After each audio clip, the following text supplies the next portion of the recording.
Welcome to the Deep Dive. Today, we're really setting the stage for something profound. We're going deep into human conviction. Yeah, not just, having beliefs, but how conviction becomes this force that can actually shift global consciousness. Exactly. We're talking about that moment, right?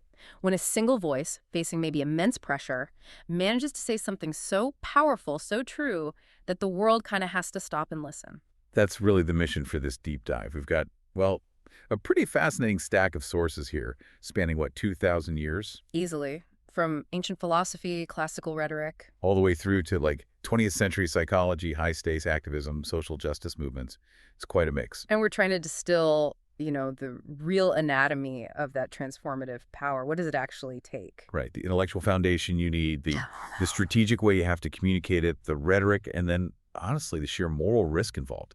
The kind of risk needed to spark real social change. And what just jumps out immediately when you look at all this material together is this kind of foundational requirement. I guess you could call it a paradox. The central paradox, yeah. You simply can't talk about making a big public impact without first dealing with private mastery. It's almost a law in these texts. The sources just keep insisting on it. That radical internal change, self-mastery, building conviction, finding courage that has to come first, it's the absolute precursor. Totally. The public victory, that moment, the world shifts. It seems like it's impossible until that private victory is really secure. So the defiance we see on the outside. Yeah.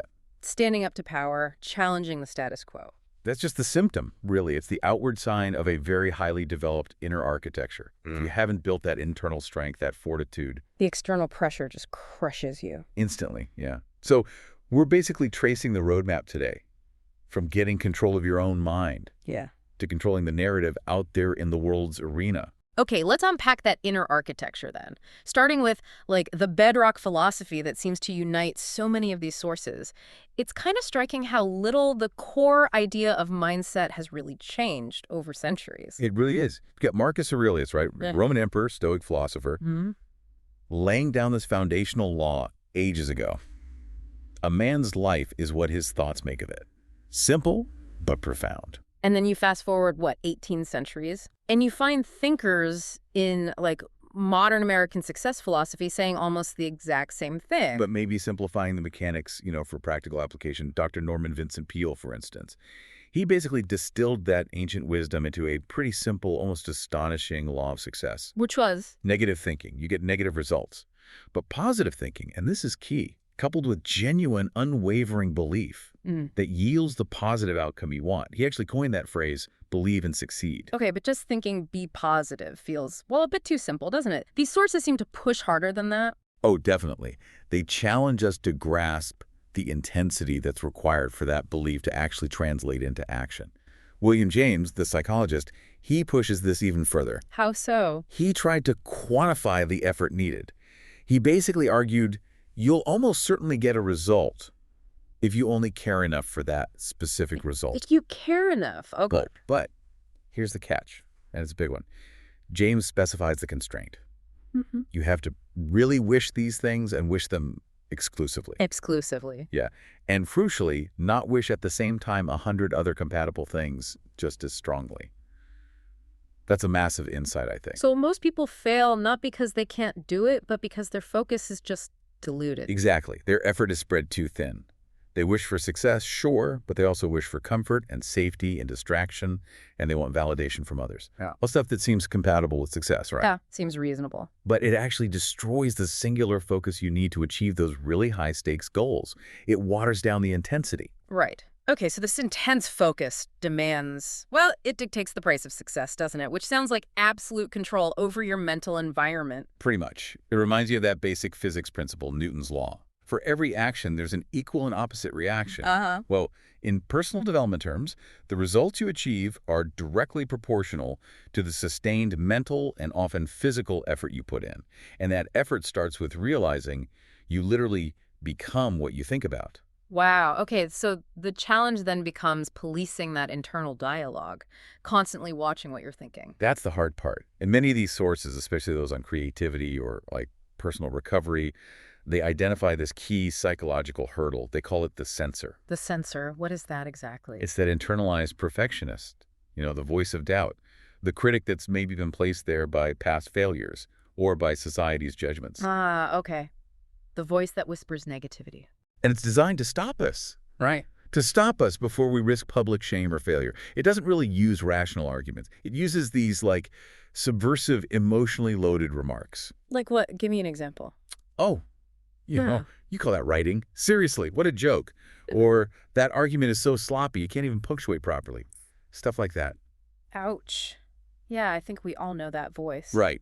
And that internal critic, if you let it run wild, it just freezes all meaningful action. It tells you you're not good enough, so why even bother trying to articulate your big, risky beliefs? So moving past that constant subversive critique, that's like step one. Absolutely. It's the necessary first step towards any kind of creative recovery or, taking significant public action based on conviction. Okay, so if we manage to silence the censor, or at least turn down the volume, where does that lead us? Well, it moves us towards what Stephen Covey frames as true independence. And Covey, he really challenges the typical idea of independence. Yeah. Just being self-reliant. How does he define it differently? For him, true independence is more about character strength. It's the strength to act rather than be acted upon. Act rather than be acted upon. Okay, it's about freeing your decisions from being totally dependent on circumstances or your mood that day. And this is critical, the weaknesses and opinions of other people. I see the connection immediately there. If you're constantly being acted upon by your own internal censor, your fear, your self-judgment, then you can never be truly proactive in the external world. You're always reacting, not acting. Makes sense. But is there a danger here? Does this intense self-focus maybe lead to a kind of isolated individualism, like just focusing on yourself and ignoring everyone else? That's a really important question. And Covey actually anticipates it directly. He argues pretty strongly that independence is not the final goal. It's not. What is then? The mature goal, he says, is interdependence. The ability to work together effectively, in complex systems with other people. Okay, working together. But here's the critical point he makes. Only independent people can actually choose interdependence. Why is that? Because dependent people, the ones who are always relying on others for validation or resources or emotional stability, they can't truly choose a partnership. They just kind of cling to a relationship out of need. Ah, I see. You have to be whole yourself before you can truly connect with others in a healthy way. Precisely. And that's exactly why he asserts so forcefully. Hmm. Private victories precede public victories. You absolutely have to own yourself, build that inner independence before you can effectively contribute to any collective movement or achieve public success. So how do we get there? How do we move from just understanding this idea to actually building that concrete, measurable inner integrity? Well, Covey offers something practical, a challenge. He calls it the 30-day proactivity test. Okay. Sounds intriguing. Simple. It sounds simple, yeah, but it's designed to fundamentally rewire your whole operating system. It's actually incredibly rigorous because of its simplicity. How does it work? What do you do for 30 days? For 30 days, the challenge is to work only within your circle of influence. That means focusing exclusively on the things you can actually change or affect directly. And what about the other stuff? The things we worry about but can't control? You have to entirely ignore your circle of concern, all that stuff you worry about, but have zero control over. Just let it go for 30 days. Wow, that sounds hard. It is. Yeah. And the practical application involves making small commitments to yourself and then keeping them religiously. No excuses. Small commitments? Like what? Does it have to be some huge moral quest? Not at all. It could be committing to waking up at a specific time every day. Yeah. Or finally finishing a task you've been putting off. Or even just, responding to every email the day it arrives. Simple stuff. So the size of the promise doesn't matter? Nope. The magnitude is irrelevant. What matters is the integrity of keeping the promise you made to yourself. That's everything. And the idea is? By consistently keeping these small promises, day after day, you build that inner integrity. You build self-trust. You develop the mental courage you need to handle the enormous weight of external conflict, like, say, standing trial for your core beliefs. So the habit builds the muscle. Exactly. And when you inevitably make a mistake during those 30 days, which you will, the rule is you have to admit it, correct it immediately if possible, and most importantly, learn from it. Don't just sweep it under the rug. That takes honesty. Okay. Speaking of extreme external conflict, moving from, daily promises to the ultimate tests, our sources get really profound when they talk about the concentration camp experience, Viktor Frankl's work. Yeah, Frankl's insights are just Staggering. When literally all external supports are stripped away, food, medicine, safety, even basic dignity, what possibly keeps that inner engine running? What did he find? Was it physical resilience? What's fascinating and maybe counterintuitive is that the physical conditions, as horrific as they were often secondary to the person's psychological state. Really? Yeah. Frankel observed that the prisoners who tended to survive better were those who managed to maintain two things: memory and hope for a future purpose. Memory and purpose. The memory could be something deeply personal, like holding on to the image of a loved one. And the hope. It wasn't just vague optimism. It was often an utterly specific goal. Like Frankl himself. Exactly. Like Frankel visualizing himself after liberation, lecturing about the psychological lessons he was learning right there in the camp. That specific future purpose made the present suffering somehow meaningful, bearable. So hope, in that context, it's not just wishing, it's a psychological necessity. Absolutely. It's perceiving a purpose that gives meaning to the struggle. So if that inner life, that sense of purpose, is the final frontier of resistance, what happened to those who lost it, who couldn't maintain that hope Les Brown also talks about? The outcome, Frankel observed, was often tragic and swift. Giving up that internal struggle led directly to, degradation. Degradation. Yeah. Those who lost hope, who stopped believing in any future purpose, they seemed to lose the feeling of being an individual. They lost that sense of freedom of inner life and personal values. And the consequence. Frankel said they literally degraded the self, sometimes to a level he described as equivalent to an animal.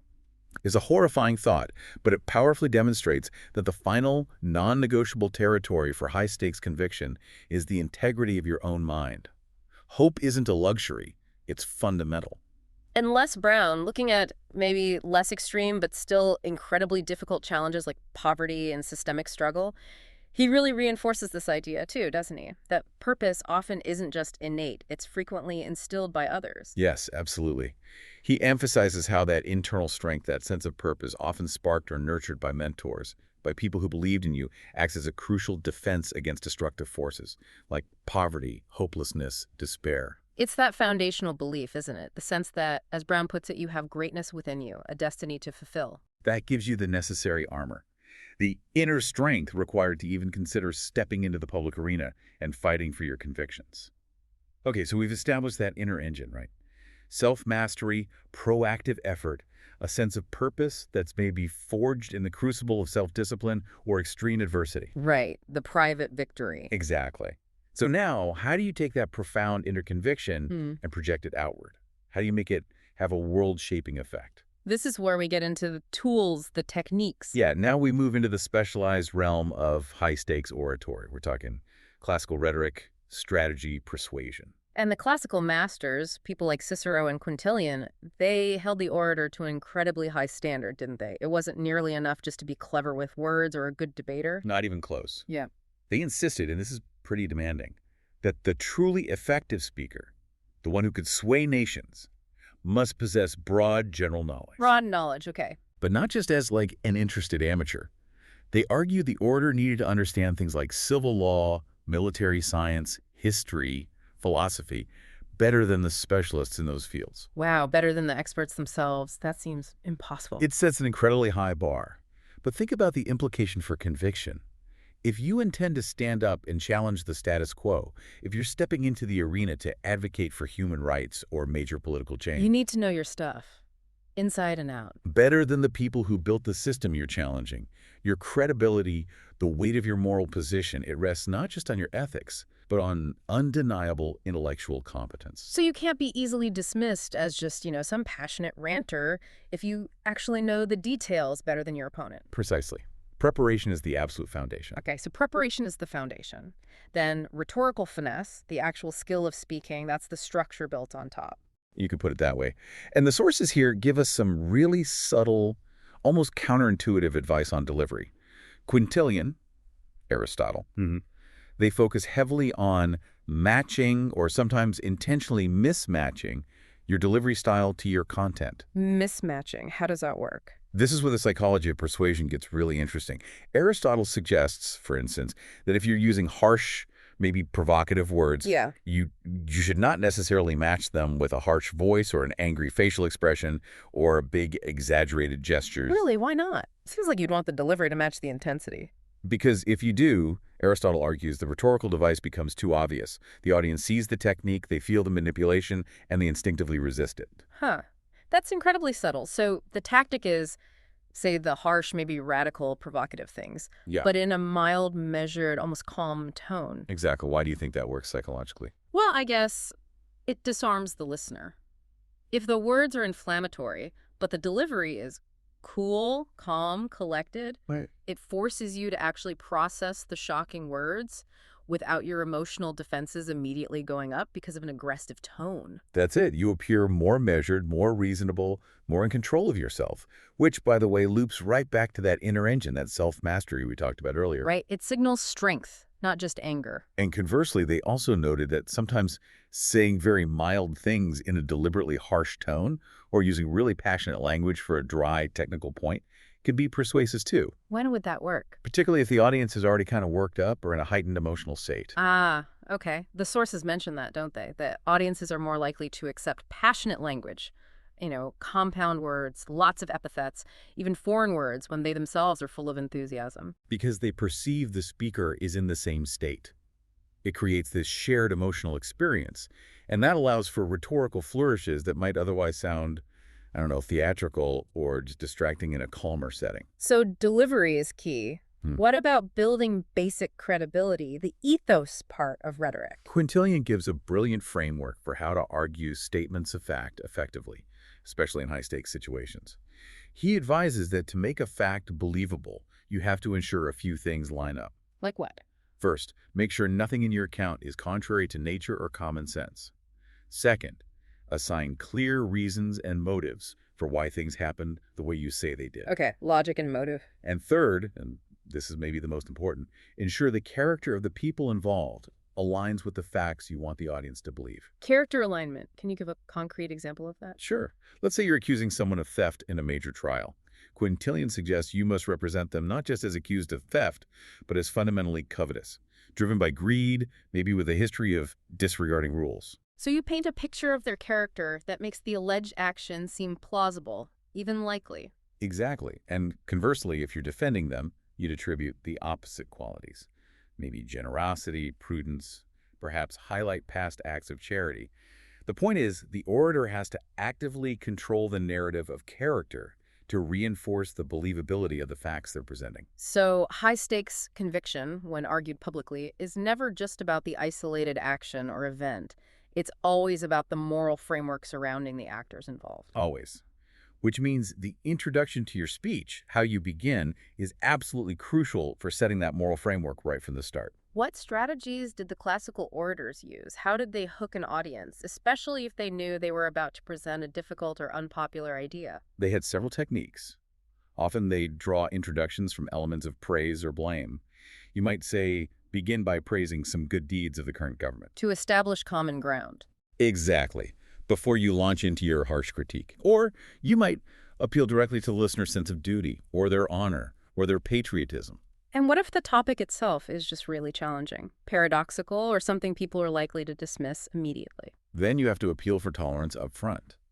You acknowledge that the subject is difficult, maybe talked about often by many people, but perhaps widely misunderstood.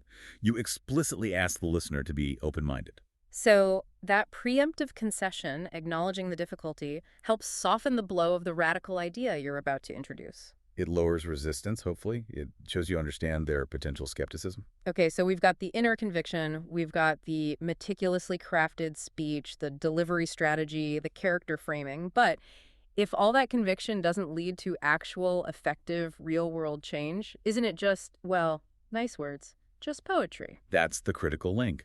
And this is where someone like Tony Robbins comes in, focusing laser-like on the importance of implementation, the strategic staging of action. What does he see as the main barrier to implementation? Robbins observes that brilliant ideas, even those born of deep conviction, get stuck far too often. And the primary culprit, fear of failure. People are afraid to actually try. Yeah. So implementation requires moving beyond just the theory and focusing strategically on timing and staging. That means deciding where and when the action should be taken for maximum effect. And he offers a practical technique to force that shift, right? Something about deadlines. Yes, exactly. He really stresses the power of deadlines to overcome that fear-based inertia. He says you must give yourself not one, but two deadlines. Two deadlines. What's for? First, a date to start putting the idea into action, that's the initial staging. And second, a definitive date to complete the action, or at least solve the core underlying problem you're addressing. And why are deadlines so effective? Because they create a necessary, unavoidable sense of urgency. They spur the mind into creative, problem-solving action. They prevent that kind of paralysis that happens when the scope of the task feels infinite, or the risk feels too big to even start. So high conviction needs to be married to calculated, time-bound execution. Otherwise, it just stays an idea. Precisely. The strategy has to include not just what to say, but when and how to act on it. Okay, let's transition now. We've talked about preparation, inner strength, rhetorical strategy. Now we move into the actual fight, right? The arena where that conviction meets concrete, often brutal, systemic oppression. Yeah, this is where the stakes become incredibly high, often life and death. And the sources we have here, well, they offer absolutely no comfort if you choose inaction. Elie Wiesel, for example. Reflecting on the world's failure during the Holocaust, his words are just devastatingly clear about the moral imperative to act. Devastatingly clear is right. He stated it so unequivocally. The opposite of culture, the opposite of faith, the opposite of morality. It's not hate. It's indifference. Indifference. Wow. For Wiesel, indifference, especially in the face of suffering, becomes equal to evil itself. That distinction is just staggering, isn't it? Because it completely shifts the burden onto the comfortable observer, onto us, potentially. He uses that terrible hypothetical to drive the point home, doesn't he? If you could truly see the children dying right in front of you while you're talking, You couldn't keep talking. You'd have to drop everything and act. you wouldn't be able to intellectualize it or rationalize waiting for the right time or find logical reasons to delay. It's such a powerful rejection of the emotional and intellectual distance that allows systemic evil to just persist. And rejecting that indifference, it naturally requires making uncompromising demands, doesn't it? Especially when you're confronting deep-seated systemic hypocrisy. Absolutely. And few moments in history capture that necessary defiance better than Frederick Douglass's famous speech condemning American hypocrisy around liberty. Speaking on the 4th of July, no less, the absolute peak of national self-celebration, he didn't hold back at all. Not one bit. He basically weaponized the nation's own stated principles against itself. He just hammered home the terrible, glaring irony. That the nation boasts constantly about liberty, while its entire political power structure was, in his words, solemnly pledged to support and perpetuate the enslavement of 3 million of its own people. And he just kept piling on the layers of cruelty and contradiction. The nation invites refugees, fugitives from oppression overseas, welcomes them, protects them, celebrates itself as this beacon of freedom. Yet, the fugitives escaping oppression within its own borders. They're pursued, advertised like property, hunted down, arrested, shot, killed under the fugitive slave law. Douglass used that massive cognitive dissonance, that unbearable hypocrisy, to demonstrate that the nation was maintaining a system as barbarous and dreadful as ever stained the character of a nation. It was pure moral shock therapy. Rhetoric designed not really to persuade the comfortable, maybe, but to awaken the complacent, to force them to see the contradiction. Exactly. And that kind of searing moral clarity, it defines the point where negotiation just breaks down, where pleading ends and direct action has to begin. Patrick Henry's famous shift from petitioning the British Crown to advocating for armed resistance seems to mark that exact strategic moment, doesn't it? It really does. Henry meticulously recounted how the colonists had tried everything else first. They had petitioned, they had remonstrated, they had supplicated. They basically used every peaceful means available. Good. But those efforts had been systematically slighted, disregarded, and consistently met only with additional violence and insult from the Crown. So once that threshold is clearly crossed, once the opponent demonstrates repeatedly that peaceful requests are utterly futile, Henry argued forcefully that any hope for peace through dialogue was vain. It had to be abandoned. The only course left was direct action resistance. it shows a really deep understanding of strategic timing, doesn't it? Using rhetoric first to establish the moral high ground, documenting the attempts at peaceful resolution. And then knowing exactly when that rhetorical phase is exhausted and a different kind of action is required. It's not just about passion, it's strategic escalation. Now, for movements defined by identity-based oppression, taking that action often requires a fundamental redefinition of identity itself. Malcolm X understood this profoundly. He really did. He emphasized the incredible power of self-knowledge, of self-definition. He famously said, "No one will know who we are until we know who we are. It's a call for internal clarity first. And that self-definition becomes a direct path to independence, doesn't it? It links perfectly back to Covey's idea of the private victory needing to come first. How did Malcolm X see that playing out practically? He argued powerfully that Black people needed to focus their efforts on self-determination, on building their own businesses and decent homes for himself. So economic and social self-reliance. Yes, it was a strong assertion that true freedom is built from within the community, on self-reliance, not on waiting for integration or seeking permission from the existing power structure. In his perspective, it wasn't just domestic, was it? He saw connections globally. Absolutely. He had this profound global perspective, recognizing the deep connection between the civil rights struggle in the U.S. and the anti-colonial movements happening worldwide. How did he frame that connection? He observed this global revolution of non-white peoples across Africa and Asia, who had become, in his words, do or die, sick and tired of the white man's heel on their necks. Seeing the bigger picture. Yeah, this global analysis provided crucial context. It showed that the fight in America wasn't isolated. It was part of a massive international tide against colonial oppression and Western dominance. It reframed the struggle entirely. Now, stepping out with that level of defiant self-definition, whether it's Douglas or Malcolm X or others, it practically guarantees fierce opposition, doesn't it? And, chronically, as the sources point out, intentional misrepresentation. Oh, absolutely guaranteed. People will twist your words, attack your character. Elizabeth Cady Stanton, when she presented the Declaration of Sentiments at Seneca Falls, she showed remarkable foresight on this. In the document itself, she explicitly stated that they anticipated facing misconception, misrepresentation, and ridicule. They knew it was coming. But they did it anyway. Exactly. She insisted on moving forward regardless. She pledged that they would use every tool available, circulating tracts, petitioning legislatures, enlisting the pulpit and the press, and demanded the immediate admission of women to all rights and privileges. Knowing full well the backlash they were about to receive. That's conviction defined, isn't it? Accepting the inevitable negative reaction, the guaranteed misrepresentation, while maintaining a relentless, unwavering pursuit of the goal. And that requires not just moral courage, but also, well, demonstrable strength, doesn't it? You can't just sound courageous. You have to be resilient. Theodore Roosevelt spoke directly to this point. He argued that the only quality that secures lasting respect, whether for an individual or a nation or a movement, is self-respecting strength that respects the rights of others. Self-respecting strength, not just brute force. Right.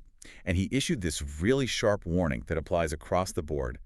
Weakness invites contempt. Okay. Weakness combined with bluster, he added, invites both contempt and aggression. See, you can't just talk a big game. You can't just bluster. Your conviction has to be backed by a palpable, resilient strength, intellectual, moral, perhaps even physical, that actually demands attention and respect. Otherwise, you'll be dismissed, or worse, attacked. You have to walk the walk. Okay, so we've traced this incredible trajectory from that deep inner commitment through careful rhetorical strategy into outright public defiance against huge opposition.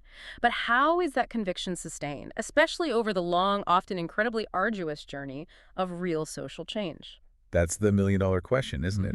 And the sources seem to converge on one key idea here. True, lasting commitment often requires deliberately eliminating the possibility of retreat, making failure not an option. This is the burning the boats idea. Exactly. It's a metaphor Jim Collins uses to describe what he calls level 5 leadership commitment. It's like that legendary general who destroys his own ships upon landing on enemy shores. Why do that? To send an unmistakable message to the troops. The only options are victory or death. There's no plan B. There's no going back to the ships. Failure is simply unacceptable, unthinkable. And Collins saw this in business leaders, too. He gives this amazing corporate example. Darwin Smith, CEO of Kimberly-Clark back in the 70s and 80s. Smith made a decision that one board member literally called the gutsiest move he had ever seen a CEO make. What did he do? Kimberly-Clark was primarily a traditional paper mill company. Smith decided to sell those mills, the company's long-standing profitable core business, and invest everything, the entire future of the company, into the consumer paper products business. Things like Huggies diapers and Kleenex tissues, which were relatively new for them then. Wow, he basically bet the entire company on a totally new direction. He totally bet the farm. By liquidating the old, reliable business line, he completely eliminated the fallback option. There was no safety net. He burned the boats. He burned the boats. He forced the company, every single person working there to achieve greatness in that new, highly competitive consumer market. Because there was literally no other choice. And it worked. Massively. That extreme commitment, driven by his conviction in this new direction, it forced the necessary innovation, the focus, the intensity that ultimately led to huge long-term success. It transformed the company. It's such a powerful lesson, but it also feels like, well, maybe massive change doesn't always require betting the entire farm. Can it start smaller? Oh, absolutely. And that connects to another fascinating story, this one from Russell Conwell, about funding a new church building. It illustrates how sometimes massive change can be initiated by a single, seemingly small, but deeply genuine act of commitment. What's the story? Story goes that the very first contribution to this ambitious new building fund was a gift of just 57 cents. 57 cents, that's it. That was it. Given by a 65-year-old woman, apparently with just profound sincerity and belief in the cause. And that small amount, it actually mattered. It mattered immensely. That sincerity, that tiny initial commitment, it deeply impressed the church trustees. And what's remarkable is how it set things in motion. How so? Just a few days later, one of the trustees was apparently so moved by the story of that 57 cents, so inspired by her faith, that he went out and successfully negotiated the purchase of a prime lot for the new church, a deal worth $10,000. $10,000, wow. And guess what's a required first down payment on that $10,000 lot was? Let me guess. 57 cents. Exactly 57 cents. That's incredible. So the story really emphasizes that the size of the initial commitment maybe doesn't matter as much as the conviction behind it. Precisely. That small, sincere initial gift acted as the moral anchor, the psychological impetus for this huge, expensive project that might have otherwise stalled due to fear or indecision. It shows how a single, sincere unit of belief, however small financially, can initiate monumental change. That ability to commit fully, whether it's betting the farm like Barwin Smith or offering your sincere 57 cents, knowing the enormous risks involved, financial, social, maybe even physical, it brings us back around to that psychological dimension we touched on earlier with Frankl, doesn't it? The idea of vulnerability. Yes, it does. And Brené Brown's research is incredibly helpful here in debunking that widespread, deeply ingrained cultural myth that vulnerability is weakness. How does she define vulnerability? It's not just oversharing, right? Not at all. She defines it rigorously as encompassing things like taking risks, braving uncertainty, and opening up to emotional exposure, facing the possibility of failure or rejection. And she insists that doing those things, taking risks, being uncertain, being emotionally open, that does not equal weakness. Quite the opposite. She argues it's the very pathway to authentic leadership, to creativity, to meaningful connection, to courage itself. So where does the misconception come from? Why do so many people equate vulnerability with weakness? She suggests it comes from our own fear and discomfort. When we see others being vulnerable, maybe less capable or less willing than us to just mask feelings, suck it up, and soldier on, as she puts it, our own discomfort often manifests as judgment and criticism directed at them. So we project our own fear of vulnerability onto others by calling them weak. Exactly. The prevailing culture of toughness often mistakes emotional masking, that kind of self-protective armor, for genuine strength. But true high-stakes conviction, the kind that changes things, actually requires the profound courage to be vulnerable, to put your unmasked belief, your true self, out there on the line. And this courage to be vulnerable, it seems absolutely crucial for that final stage of change we talked about earlier, actually influencing others, building that interdependence Covey described. It's fundamental. Covey himself highlights this when he talks about empathic listening. He actually calls empathic listening deeply risky. Risky? Why is just listening carefully to someone else's point of view risky? Because true empathic listening, not just waiting for your turn to talk, but really trying to understand the other person's perspective from their frame of reference, requires you to open yourself up. Open up how? Open yourself up to being influenced by them, to becoming vulnerable yourself. If you genuinely deeply listen to someone who holds a conviction different from yours, you run the very real risk that your own position might shift. Your certainty might crack. So if your own inner integrity, your private victory, as Covey calls it, is weak or insecure, then being influenced feels threatening. It feels like being defeated or losing control. You have to be secure enough in your own identity, in your own core conviction, to risk being wrong, or at least to risk having your position nuanced or complicated by understanding theirs. So true influence requires a willingness to be influenced. That's the paradox, Hmm. which is precisely why that inner security, that private victory, is so foundational to everything else. You simply cannot build a strong movement, you can't lead effectively, you can't foster true interdependence if you're fundamentally unwilling to be changed or influenced by the very people you're trying to lead, serve, or persuade. It all comes back to that inner work. And always seems to. Hashtag tag outro. Wow. Okay, so as we wrap up this deep dive, what really stands out looking across all these diverse sources is this kind of cyclical nature of conviction, isn't it? Yeah, it really loops back on itself. World-changing action seems consistently dependent first on that inner core, that proactive, self-mastered belief. Right, the private victory. Then that belief has to be conveyed effectively. That requires calculated rhetorical strategy, thinking about timing, managing character perceptions, pacing your delivery, all to build credibility and convey passion authentically. And finally, taking the actual action, stepping into the arena, that demands this radical courage. The courage to remain steadfast, but also vulnerable, especially when you know you'll face misrepresentation and opposition. And if we connect all that back to Viktor Frankl's powerful philosophy, his insights from surviving the unimaginable, we get this really profound conclusion about purpose and destiny. What was Frankl's take on finding your mission? He stated, quite remarkably, that we don't invent our missions in life, we detect them. They're already there, waiting for us to discover them. So the challenge isn't for us to constantly ask, what's the meaning of my life? No. Frankl flipped it. He said the challenge is to recognize that it's life that is asking the questions of us, daily, hourly. And how do we answer life's questions? We answer, Frankl said, by being responsible, by taking responsibility for our own lives, for our choices, and for living out our convictions. So when you finally step up, when you find the courage to articulate your truth, your detected mission, You have to accept the vulnerability that comes with it. The vulnerability that comes with the potential to actually influence others, maybe even shift the paradigm. You have to understand that this emotional exposure, this risk, it's not weakness. As Brené Brown says, it's actually the birthplace of innovation, creativity, and change. exactly. Our whole deep dive today seems to show that the most powerful, world-changing messages are so often delivered by those individuals who risked everything, precisely because they had already done that hard work. They'd achieved that crucial private victory first. So we'll leave you, our listeners, with a final thought to maybe mull over based on everything we've explored today. Think about this. What is that profound core conviction stirring inside you?